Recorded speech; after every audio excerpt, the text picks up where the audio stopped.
Germany and how this lack of copyright law catalyzed industrialization and thus unification in Germany. I know it sounds really boring, but hey, it gets better. So basically, in 1837, Prussia, which is Germany today, passed a Copyright Act that was proposed to advocate... Here it is! And translated into English for your benefit. German 1837 copyright law! Yeah. Anyway, as you can see, it advocated stricter protections for a writer's ownership of their works. For example, here the Act proposes the right to have an already published work reprinted new, wholly or partially, or reproduced by any kind of mechanical means is vested solely in its author or in those who have been appointed by him for this purpose. However, since Germany became divided into smaller states, this law was nearly impossible to reinforce. This allowed for prolific plagiarism, and several publishing companies reprinted previously published books at a much cheaper price in mass. Thus, the massive population of peasants gained financial access to a great variety of works on things like science and philosophy and politics. Evidence number 2, a poem by Rainer Maria Rilke, a poet born in 1875. Today we have a special reading of his poem, Autumn Day, by Rainer Maria Rilke himself! Yeah! Hello, thank you all for having me today. Okay, Mr. Rux, do your stuff! Ahem! Lord, it is time. The summer was immense. Lay your shadow on the sundials and let loose the wind in the fields.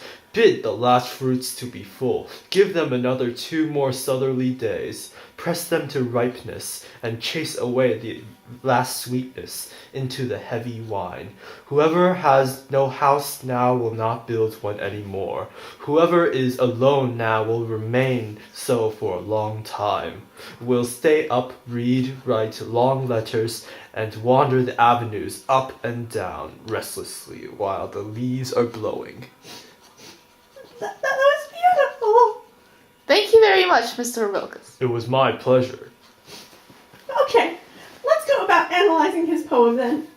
This poem reflects the belief that the industrialization of Germany had to happen as rapidly and thoroughly as possible, because whoever is alone now will remain so for a long time. Whoever does not industrialize will be overrun by other industrialized nations. This idea was very popular among the German intellects who were fans of industrialization. And with the proliferation of mass cheap printing, the ideas of these German industrializers were quickly spread throughout the people of all classes. Thus, the popularity of industrialization was helped greatly through the weak reinforcement of the Copyright Act, and allowed people like Rainer Maria Rilke to spread their ideas among the common people. Up next, we have 2 paintings by Karl Spitzweig, who is a Romanticist painter. His paintings depict characters from various fiction novels, which reflects the growing popularity of secularism and reading for leisure. They're a direct representation of the boom of literacy that led to a massive movement for industrialization.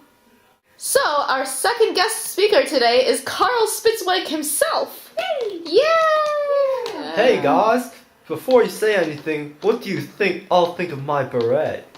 So hot. Good.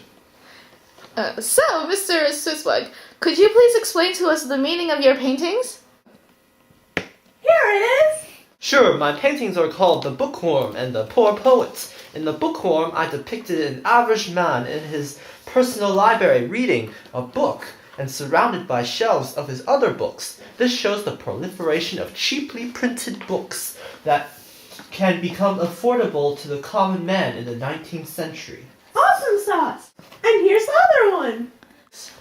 And in The Poor Poet, I depicted yet another average man in his humble abode, reading a sheaf of books with other books littered around him. This is another example of the growing popularity of the average man who is educated chiefly through the books that he was increasingly able to afford. I see. Well, thank you for joining us today. Thank you for having me. So, as you can see, the weak reinforcement of the Copyright Act allowed for the proliferation of cheap mass-printed books, which allowed for the general public to become more well-educated on topics such as politics. As people gained knowledge, they realized that industrialization and other aspects of westernization was necessary to stay in the international game. With industrialization came a stronger sense of nationalism due to the competition with other nations to become the next dominant force in the global trade network. And that's the end of today's show. Ladies and gents. Yep. Oh. Companies reprinted Are you recording?